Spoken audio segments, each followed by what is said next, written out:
มือนนายถึงมาเดิน10 หลับเดิน10 หลับวันศีลเมื่อวันศีลเดิน10 หลับนั่นอะไรมาตรงตักปีน้องธรรมะไม่สวยเขาเจออันได้ถอดใครหูใครถอมยินตราพาเป็นสาวปรดองปรมัดอันได้หอมาที่เมืองผีเมื่อในที่เอาตั้ง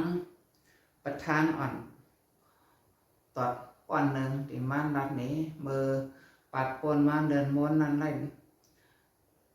ด้รัดหนีมาดองเหตุวิซีกับไก่ด้วยไผ่ประธานเมื่อในฮาไรย้อนขึ้นสืบลัดแทงอารามณะวิซีอารามณะวิซีในตีป่องขอดเก็บในมันรักเคออายุ6 ปางหางเสียงไออายาสาตุ่มเตอตังวนไตเอาดีว่าซึ่งนั้นมันขอก็ได้ว่าอสินอัตตานอันนาอายาตาอัตตุยทีตุยเขาดีว่าไว้ซึ่งไหนเพราะว่ากรรมปาลิเตเดียวว่า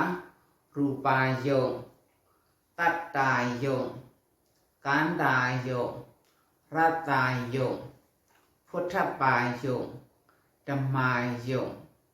ติเขียบไว้6 โยใน6 โยนั้นอันห้ามโยตั้งหน้าแดคนเขาติปองง่ายอยู่หางไม่ก็ปองง่ายอยู่เสียงก็ติปองง่ายอยู่นักอันดื้อนังอันอายงดื้อนังนั้นที่ห้องว่าธรรมายโยนักธรรมายโยนั้นยกตราก็เตปานามตราเจอสิเตก็เตปาปิงเนียก็เตปานิพพานวันนั้นก็เป็นเข้าปาเนอสรังธรรมายงอายงธรรมายงร้อนอันกับปีนว่าอัตตุยโยกมันเป็นไรอัตตุยโยกนิพพานแน่เขาวนจังตึ้นมันมีอยู่ก้อยกาว่าเขาไปหันถึงแน่เขาวนหันเอาอะไรจังต่อเตต่างว่าอัตตุยโยกเตนตั้งวนจังนิพพานอายงในเตมันมีอยู่ก็เปว่าเขาขึ้นไล่แล้วเขาใกล้วนเอาแลจังเข้าสรามว่าอัตตุยโยกแต่มันจะอัตตุยโยกตึ้นนิพพานเนี่ยมันมีปิงเงียบก็มันมีเจออายงก็มันมีสิทธิอายงก็มันมีโยกอายงก็มันมีนัตธรรมโยธรรมายงตั้งน้ำนั้นอายงในตั้งสกุลเฮาในมันเหมือนจะหือวันอันมาตุ้มต่อหลอกกันในปิญญาชีเขาภูมิปิญญาเขาลัดนี้มาว่ามันเหมือนหนังสายเฮาหนึ่งอันมันเหมือนหนังสายเฮาหนึ่งอันเขาวนด้วยหนังสายเฮาเขาวนดังน้ำเขาติดหลักคือลองเสียงลองหางนั่นแดดได้ลามาตั้งหึงอ่อนตั้งยาวปองจะคู่วิ่งเงี้ยเมื่อได้ติดหลักด้วยอันเสียงเสียงในตัตตาโยอายงเสียงในเสียงนั้นมันมาต่อสารหูเฮาเสียงไข่ไก่ไข่จำจ้องเฮียงมันมีน่ะมันติมาต่อสารหูเฮาสายต่อมันนั่นมีอยู่ได้ปีญญาเงียนเฮาเต็บเฮาหันไปเมื่อเร็วก็ไผ่ป้ายซ้ายเขาก็เป็นว่าขอกด้วยอยู่เนาะเสียงมาต่อหล่อสารนั้นเมื่อนางดีโยได้สังเมื่อนางยงทีพียงเมียนตันจ้าเมื่อเร็วได้สังเนาะหางก็ป้าเสียงก็ป้าไก่ฐานหือก็เป็นจันเข้ามาแล้วอ่อนมันแหนเขาก็มาด้วยมาหันไหนสายจันอันมาต่อเสาหูและสังต่อเสาตาและสังไหนตึงมีไว้ก็กว่าสายมันนั่นเขาหันก็เปิดเขาเหตุสังเขาหันเงียนเขาไปขึ้นสมาธิเขาไปขึ้นแล้วเขาไปหันสังว่าสมาธิเขาขึ้นมาใครว่าบอกเพียวอัปปนาสมาธิมาซึ่งอันเป็นสายหล่อใน มหันในกูก็เสตาก็ เจอมีปารมีวันนังมาได้สังอำนั้นเราได้ย้อนสู้มาได้สังมันเป็นสายมาในที่หันเนื้อเป็นสายในเฮียงสายอ่อนมันนั่นเนาะหันในเฮียงเสเลอันหันในเฮียงก็มีหันในเฮียงก็มีก็เปิดเส้นนั้นในปิญญาชีก็สังลาว่ามันเหมือนฮาวอ่ะมันเขาปิ่นไว้ว่าโจตันเนี่ยตู่ตอ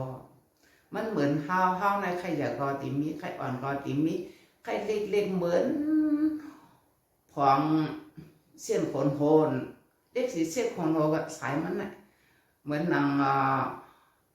สายอัดฉีสายไหมจากว่าเจ้าน่ะเดี๋ยวเสียนั้นจังอ้นสีนั้นสายโน่นเนี่ยมันมีอ่ะก็กล่าวว่าเขาหันไหลหันไหลวันจะเขาเหยียนเขาสมาธิเขาบอกหันขึ้นเหมือนนั่นเขาหันไหลเพราะว่าเพียวอัปปนาสมาธิมาซึ่งเนาะเพียวจันสมาธิมาจันนาสมาธิมาซึ่งนั่นซึ่งใครเจอก็หันไหลก็แต่หันมาอยู่พอหันมาอย่าซึ้งเจอเขาในมันเป็นเจ้าไหนไว้มันเป็นเจ้าไหนไว้เจอเขาในเก็บไล่เจอกับกำเดียวลองหรือปรมัสตราไหนก็เมื่อมันนึกนำกำพีนาได้พระราเป็นเศร้าก็ไล่หอตีเมืองผีนางฮือตีไล่หันนะอังกันขัดเจอเนาะเจอตั้งสิ่งไหนมันมีอายของกูเส้นอยู่ซ้อมอายของกูเส้นเขาหมู่ผู้แลคนเขาในเหมือนหนังว่าเมื่อเขามึนตายเขายินเขาหันเขาสุดอายได้เขากินเขาเตอเขาสั่งว่าเขาเตออายอยู่แต่เจออันหนึ่งอันไหนตึงมีจับอายอยู่ไงกูเดียตอนเหมือนหนังเขานอนดับอยู่นั่นอายอยู่ในเจอนอนเขานั่นผู้อายอยู่ก็กล่าวว่าเหมือนทางว่าเงียนสมาธิเขาขึ้นเลยเขาถังเขานอนอ่ำหูสังแต่มันไหนอายโยงในตีเจอนั่นมีไว้กว่าก็มันดิมเป็นอายโยงอันหางเสียงอายอยาศาสตร์ที่เตอเซนไหนมันดีเป็นอายโยงทำไมโยงเข้าเนื้อประมาทกว่าแลมันดีหันหูหันยามเนาะเมื่อในสั่งความว่าแปะซ้ำเขานอนอยู่เสตาก็เจอเขานั้นมันหูอายโยงเสอันอยู่เนาะก็เพิ่มมันหูอายโยงเสอันเนี่ยมาฟองในเจอเขาแปะสมันนอนเนี่ยก็มันกว่าหันต่างอันหันสังก็มีก็เปิดเส้นอันในเขาสังต่างว่าเขานอนผันนั่นเขาตีว่าเขานอนผันบางฟองในอายโยงเขาในกับเพียวตีอายงนั้นมาต่อเจอนอนเท่านั้นก็เป็นไรอยู่อันในอายงอันในเฮาสุกเฮาวนเตะคู่กูวันเสตาก็อันเป็นทำไมโยงแน่ตั้งเจออันในแต่มันดึกนำกำพีนานันดังหือเฮาตีไรหันหูหันเส้นนั้นเฮาตีไรมีแห้งเหยียดแห้งสมาธิเล็กๆเต็มไรเนาะอุปจารสมาธิก็เต็มไปแล้วเพราะอัปปนาสมาธิมาซึ้งไงมันตีขันอยู่มันตั้งหือตีไรสมาธินั่นเราได้ฝึกย่ำกำการราฝึกเคียสมาธิอันเขาอยากฝึกเคียสมาธิเขาว่าได้หันเฉพาะปรมัตถ์ในมันดึกนำกำพีนะเผอก็สำคัญว่าสมาธิในใครโกนว่านางโน้มนางเปียวนางอ้นนังสัมปอนนิ่มกว่าตั้งเดิมเขาหน้าตัวเตว่าวนอันขนาดไว้เตในเด็กพอยังสมาธิยังหยันเอาขึ้นมาไหนน้องธรรมโยงแน่ธรรมโยงอันเป็นสปอตราธรรมโยงแน่ตั้งเจอเขาอยู่จอมกันเจ้านั้นก็เดี๋ยวไล่หันถึงมาเมื่อในไล่เอาตั้ง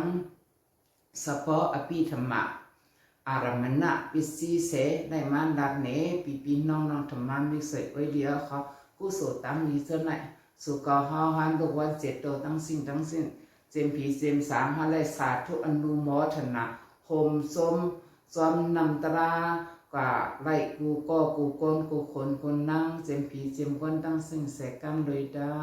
สาธุสาธุ